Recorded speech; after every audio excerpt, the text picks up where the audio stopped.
దేవుడి దయతో ఈరోజు వాతావరణం కూడా చల్లగా ఉంది. చక్కటి చిరునవ్వులతో ఆప్యాయతను చూపిస్తూ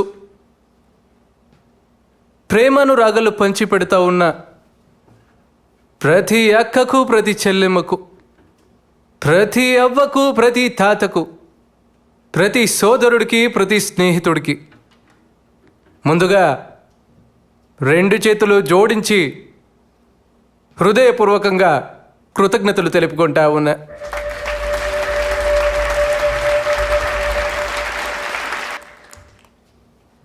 తెలుగు వారి గుండెల్లో, తెలుగు రైతుల గుండెల్లో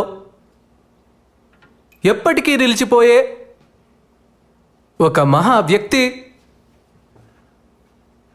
ఓ మంచి మనిషి వైఎస్ఆర్ గారు, నాన్నగారు. దానితో పాటు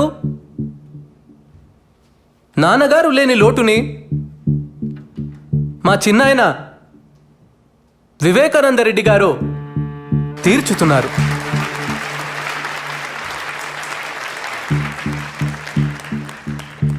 ఆయన మన పార్టీలో చేరడం వల్ల మనకు 1000 ఏనుగుల బలం వచ్చింది. ప్రజల ఆశీస్సులు, రైతన్నల ఆశీస్సులు, అక్క చెల్లెమ్మల ఆశీస్సులు ఎల్లప్పుడూ మన పార్టీకి ఉండాలంటే చిన్నాయన వివేకానంద రెడ్డి గారి ఆశీర్వాదం మనకు చాలా అవసరం.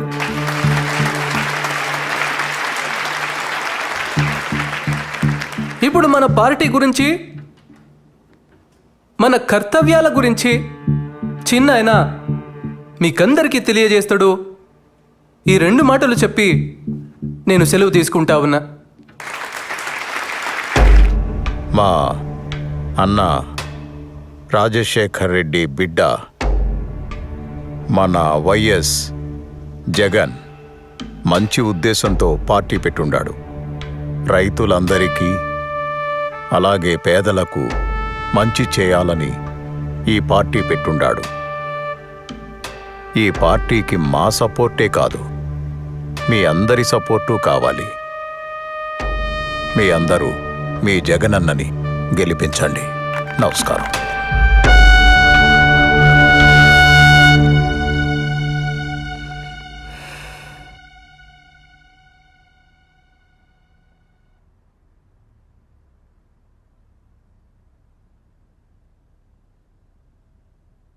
ఎమ్మెల్సీ ఎన్నికల్లో శివశంకర్ రెడ్డి నిలబెడదాం బావా. ఆయన మనకి ఎంతో సహాయం చేశారు కదా. బాబాయ్ నిలబెడుతున్నాడు కదా. ఆయన కోసం మనకు సాయం చేసిన వారిని మర్చిపోతామా? ఆయన మనకు విలువ ఇవ్వనప్పుడు వీళ్లే కదండి మన పక్కన నిలబడ్డారు. భారతి, నీకు అసలు... సరే వదిలే భారతి. ఇప్పుడు అన్న ఎలా చెప్పితే అలా చేద్దామంతే.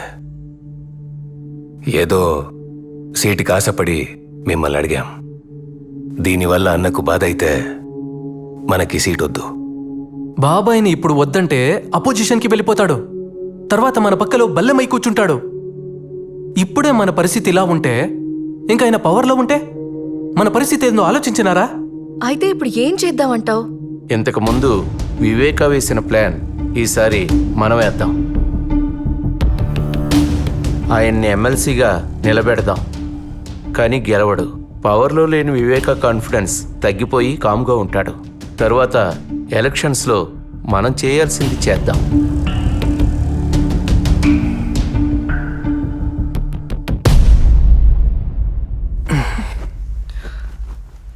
సరే కానివ్వండి.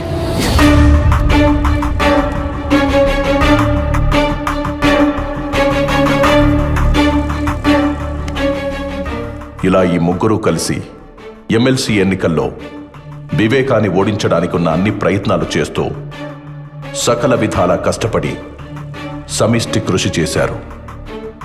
చివరికి ఎమ్మెల్సీ ఎన్నికల్లో వైఎస్ వివేకానందరెడ్డి ఘోర పరాజయం పాలయ్యారు. జాతీయ రాజకీయాల్లో ఎంపీగా, రాష్ట్ర రాజకీయాల్లో మంత్రిగా పనిచేసిన ఓ రాజకీయ నిపుణుడు ఎమ్మెల్సీ ఎన్నికల్లో ఘోర పరాజయం పాలయ్యారు. తన వాళ్ల చేతుల్లోనే మోసపోయిన వైఎస్ వివేకానందరెడ్డి ఈ ఓటమితో ఆయన రాజకీయ జీవితానికి తెరపడుతుందా?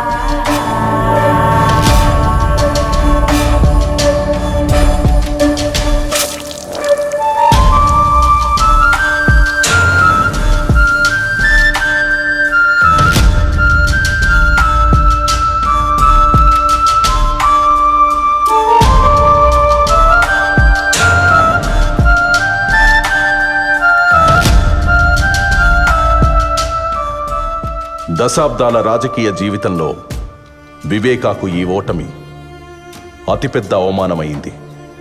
దీని గురించి చాలా ఆలోచించారు.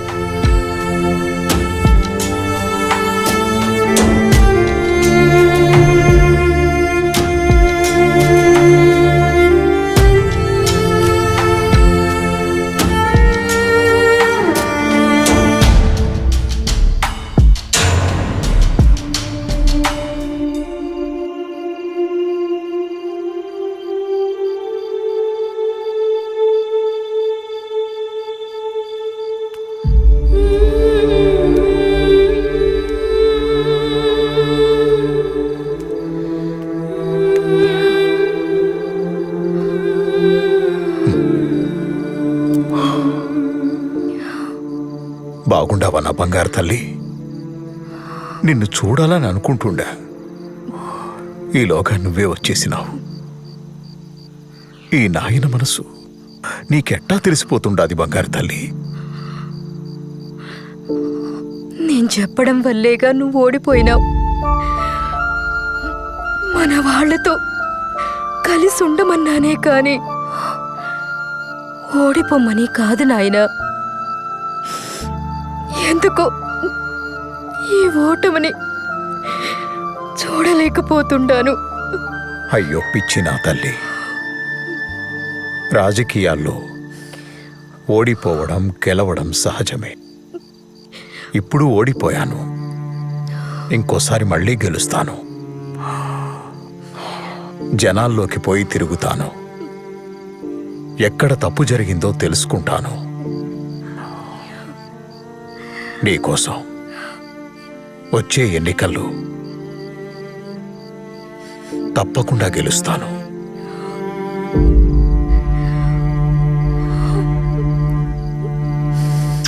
ఎక్కడ తప్పు జరిగిందని తెలుసుకోవడానికి తన ప్రయత్నాలు మొదలుపెట్టాడు.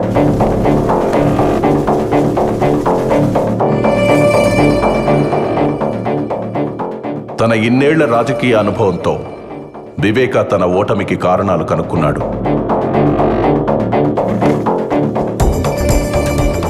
వచ్చే ఎన్నికల్లో గెలుపుకు సర్వం సిద్ధం చేశాడు.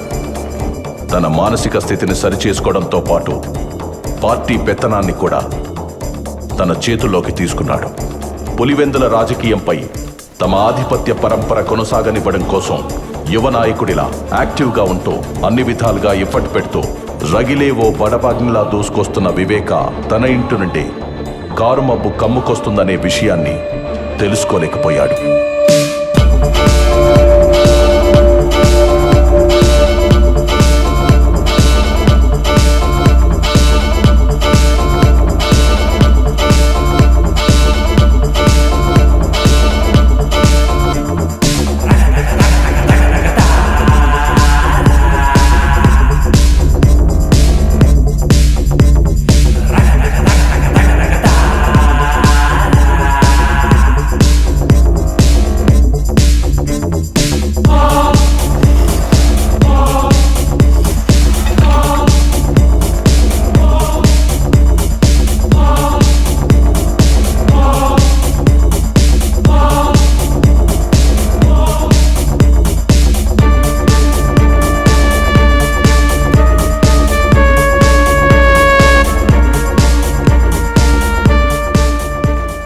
రోజులు గడుస్తున్న కొద్దీ పార్టీలో వివేక చరిష్మా పెరిగి అది తన రాజకీయ భవిష్యత్తుపై ప్రభావం చూపుతుందనే భయం మొదలైంది.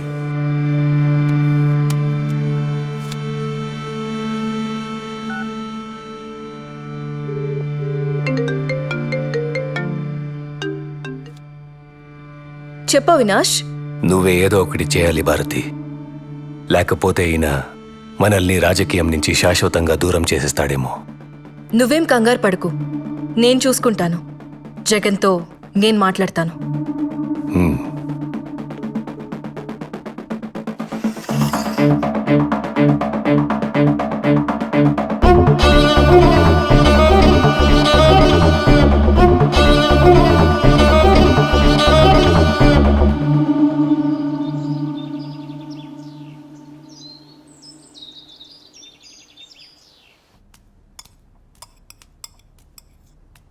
మీతో కొంచెం మాట్లాడాలి చిన్నమామ. రాజకీయమా లేక కుటుంబ విషయమా? ఈ కుటుంబానికి రెండు ఒకటే గదా. ఎందుకు చిన్నమామ నేనంటే అంత కోపం మీకు? నేనేం పాపం చేశాను? ఒక్కసారైనా నన్ను ఈ కుటుంబంలో మనిషిగా చూసారా? షర్మిలమ్మ, నేను, సునీత కలిసే పెరిగాం కదా. షర్మిలమ్మను హైలైట్ చేసి మెచ్చుకున్నట్లు, గౌరవించినట్టు ఎప్పుడైనా నా గురించి ఒక్క మంచి మాట అన్నారా? షర్మిలమ్మను ఎవ్వరూ ఊరికే హైలైట్ చేయడం లేదమ్మా. మీ ఆయన వెళ్ళి జైల్లో కూర్చుంటే షర్మిలమ్మ ఆడబిడ్డైనా వెళ్ళి పాదయాత్ర చేసింది. ఎండకు వానకు జనాల్లో కలిసి తిరిగింది. ఎంతో కష్టపడింది. అందుకే అంత మంచి పేరు సంపాదించుకుంది. పోనీ నువ్వు చేయలేకపోయావా పాదయాత్ర? అప్పుడు అందరూ నిన్నే హైలైట్ చేసి మాట్లాడుకునేవారు. అవన్నీ నా వల్ల అవ్వలేండి గాని మా వాళ్లకు అదే అవినాష్కి ఎంపీ సీట్ అడిగితే ఎందుకంత స్వార్థంగా వద్దంటుండారు? ఏమ్మా, షర్మిలమ్మ పడ్డ కష్టానికి ఏదో మా వంతు సహాయంగా చిన్న ఎంపీ టికెట్ ఇచ్చి సరిపెడదామనుకుంటుండా. ఆమె చేసిన దానికి ఆ సీటు కూడా తక్కువే. తను తలుచుకుంటే ఒక మంచి నాయకురాలవుతుంది. ఒక ఆడబిడ్డకి ఇచ్చిన సీటు తీసుకెళ్లి మీ భాస్కర్ రెడ్డి కుటుంబానికి ఇవ్వమని వంత పాడుతున్నావే, సిగ్గుగా లేదమ్మా నీకు? సరే, నేను వెళ్తున్నాను. మీరు భోజనం చేసి కడుపు నింపుకునే రండి. మీరెప్పుడు నన్ను ఒప్పుకోరు. షర్మిలమ్మ కడప ఎంపీ ఏంది? నేను మీకు ముందే చెప్పుండాను, పులివెందుల రాజకీయాలు రాజారెడ్డి కుటుంబానివి మాత్రమే. ఆ అవినాష్ని జమ్మల మడుగులో నిలబడమను నేనే క్యాంపెయిన్ చేసి గెలిపించుకుంటాను.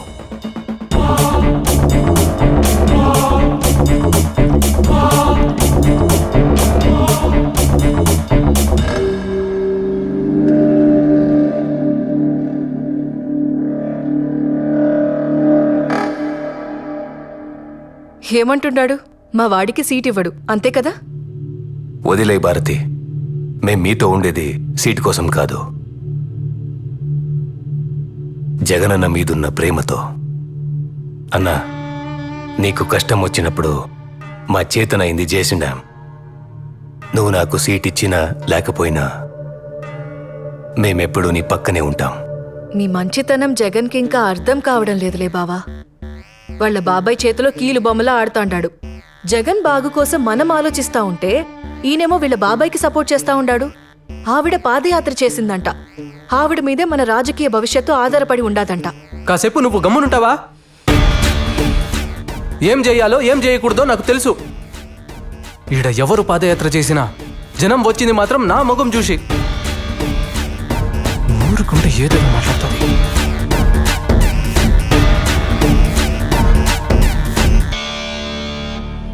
ఎలా ఉన్నారు చిన్నాయన? సడన్ గా పిలిచినారు? షర్మిలమ్మ, కడప ఎంపీగా నువ్వే నిలబడుతుంటావు. చిన్నాయన, అన్న చెప్పారు కదా ఆ సీటుని అవినాష్కి ఇస్తున్నారని. మరి నీ సంగతి ఏంటి తల్లి? నాదేముంది, మనది పార్టీ, మనది జెండా. అయినా అన్న ఇప్పుడు నాకేం తక్కువ చేస్తుండాడు? అది కాదు తల్లి, పార్టీ మనదనుకోవడం వేరు, పార్టీ పవర్లో మనం ఉండడం వేరు తల్లి. నాకేం తెలుసు చిన్నాయన ఈ రాజకీయాలన్నీ? నీకేమీ తెలియకుండానే పాదయాత్ర చేసినావా?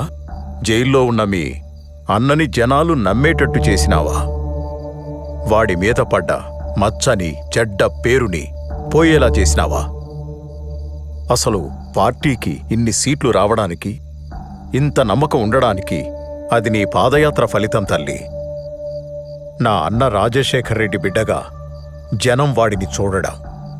పాదయాత్ర ఎవరు చేసినా జనం వచ్చింది మాత్రం వాడి మొహం చూసనుకుంటున్నాడు. ఎప్పటికైనా వాడికి సరిపోటి నువ్వే తల్లి. నీకు రాజకీయం తెలియకే, అది నీ రక్తంలోనే ఉండాలి.